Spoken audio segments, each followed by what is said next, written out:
আসসালামু আলাইকুম ওয়া রাহমাতুল্লাহি ওয়া বারাকাতুহু।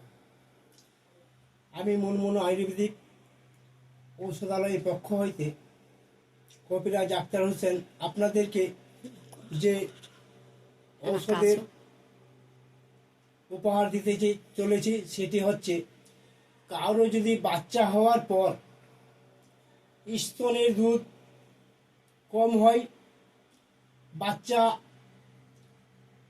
কম দুধ খাওয়াতে কাঁদে, এমনও কি অতিরিক্ত কম হচ্ছে, সে অবস্থায় আপনারা কি করবেন আর কি করলে আপনাদের বা মা বোনদের স্তনের দুধ বেশি হবে, বাচ্চার আর কোনো অসুবিধা হবে না বা বাচ্চা পেট ভরে খেতে পারবে। এই মতো অবস্থায় আপনারা 10 কুমার ভান্ডার থেকে কিংবা আরও কোনো অন্যান্য দোকান থেকে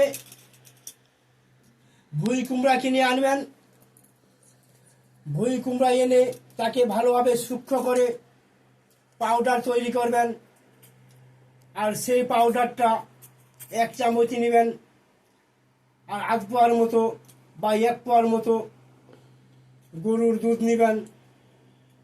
আর গরুর দুধ এবং ভুঁই কুমড়ার পাউডার একসঙ্গে মিশ্রিত করে 1 সপ্তাহ খেলে স্তনের দুধ পর্যাপ্ত পরিমাণে বেড়ে যাবে, বাচ্চা খেয়ে ফুরাতে পারবেন না। ইনশাল্লাহ এই কাজটা আপনারা করবেন, আপনারা ফল পাবেন। তাহলে লেপটোজিন বা অন্যান্য কোনো পাউডার কিনতে হবে না বাচ্চার জন্য। এই বলে আমি আপনাদের কাছ থেকে আজকের মতো বিদায় নিচ্ছি। খোদা হাফেজ। সকলে ভালো থাকুন, সুস্থ থাকুন, সুন্দর থাকুন।